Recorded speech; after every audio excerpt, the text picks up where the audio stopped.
Agora você esquece o padre aqui, olha para cá e fala um pouquinho daquilo que Deus motiva o seu coração. Sim, eu fiquei 40 anos na igreja protestante. Eu fui protestante durante 40 anos. E no ano de 2011 a minha vida mudou. Porque eu tinha uma depressão e busquei muito a cura dessa depressão. E um dia eu conversando com uma irmã minha, né, de sangue, ela me convidou para ir num cenáculo mariano. No primeiro momento eu até achei estranho, porque ela também era evangélica, e fez um convite para mim ir no cenáculo mariano. E eu perguntei por que ela tinha feito aquele convite. E ela falou assim, porque eu recebi um convite da nossa prima. E eu senti um desejo de convidar você também. E eu fiquei assim, né, sem saber se eu ia ou não, mas eu senti uma alegria muito grande e aceitei o convite da minha irmã, de ir até lá. Então, no dia 7 de abril de 2011, eu chegando na casa da minha prima, no primeiro momento, assim, também, a minha irmã falou que tinha santo, né, que tinha uma mesa cheia de santos, vela, e todo mundo entrando com umas bolinhas na mão. E na hora que ela falou dos santos e da vela, eu falei assim, eles são católicos, né, tem que ter tudo isso. Mas a vela me assustou um pouco. A vela, eu falei assim, será que eles são espíritas? Porque eu não entendia o sentido da vida, e nem da vela e nem o significado de uma vela. Então, mas quando ela falou das bolinhas, eu falei, nossa, aquela oração repetitiva. Mas eu entrei porque eu achei que ali era uma missão que Deus tinha me dado para me converter aqueles católicos. Eu fui pastora há 12 anos.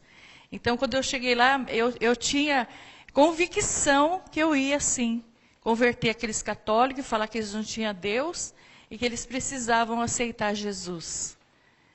E começou a reza do terço, né, porque era um cenáculo, então a primeira coisa foi a reza do terço. Primeiro, segundo, terceiro, quarto mistério. No quinto mistério, todo mundo ajoelhou, eu também ajoelhei. E foi quando eu tive uma visão, né, de uma luz muito forte naquele ambiente, uma luz que não era essa luz, mas era uma luz diferente. E de dentro dessa luz saiu uma mulher vestida de branco com um manto azul. Ela chegou até em mim, olhou nos meus olhos e ela não disse nada. Inclusive, essa imagem que eu tive, essa visualização ali, ela estava com uma coroa na cabeça. A coroa dela tinha estrelas. E ela olhou dentro dos meus olhos. Ela não falou nada, mas o olhar dela me disse tudo. E eu tinha um vazio muito grande na minha alma, que eu procurei a minha vida toda preencher. E só foi preenchido esse vazio quando eu olhei nos olhos dela. Só que no primeiro momento eu achava que era uma anja que tinha vindo do céu.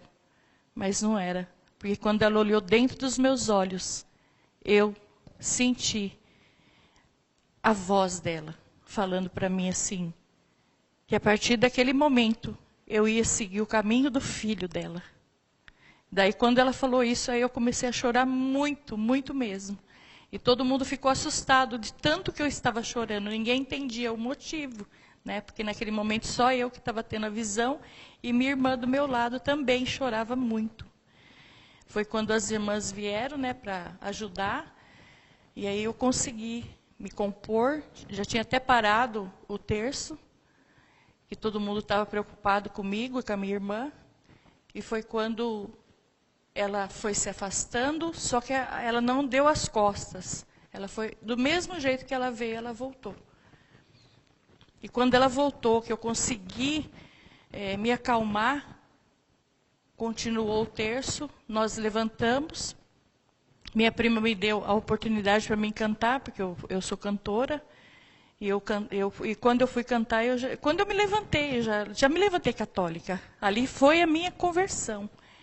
E quando eu perguntei, quem é essa mulher? Quem é essa mulher que apareceu para mim vestida de branco, com manto azul?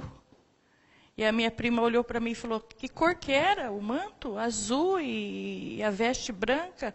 Eu falei, é.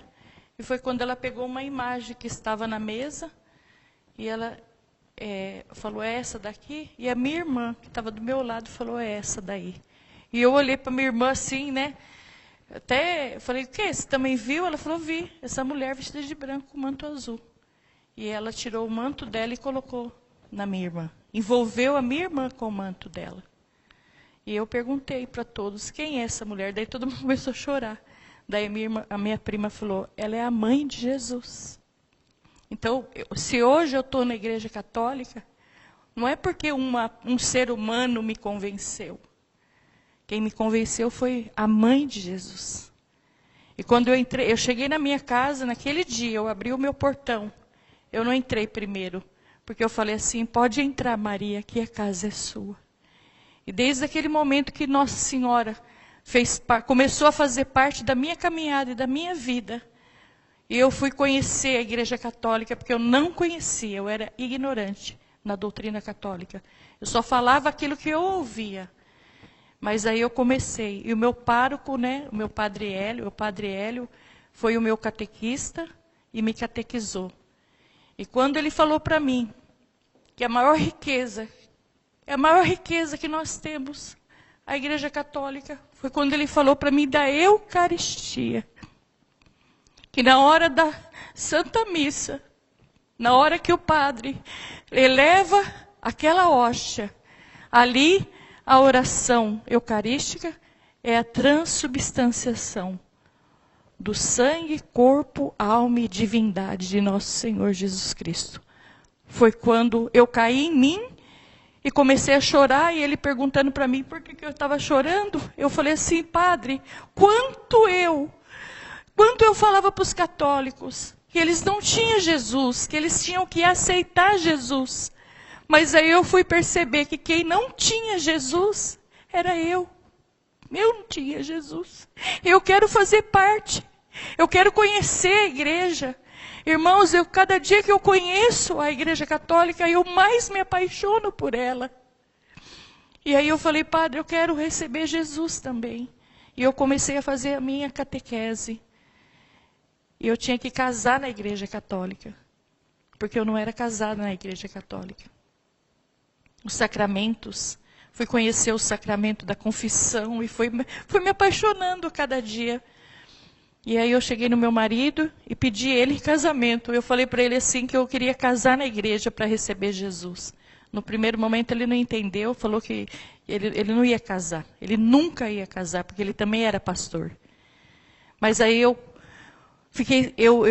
tinha convicção da intercessão de Nossa Senhora, que para mim, antes ela estava morta, mas ela não está morta. E aí eu comecei a pedir a intercessão dela, e com 6 meses, um dia eu participei de uma missa, quando eu cheguei na minha casa, o meu marido olhou nos meus olhos e falou assim, 6 meses de oração, porque eu pedi muita intercessão de Nossa Senhora. E ele falou para mim assim, amor, é importante para você casar na Igreja Católica? Eu falei, porque eu preciso receber esse sacramento na minha vida para mim receber Jesus. Porque eu queria receber Jesus. Eu não me importei com roupa, com nada. O que eu queria era Jesus, era casar, era receber esse sacramento na minha vida. Foi quando ele falou, pode marcar a data que eu caso com você.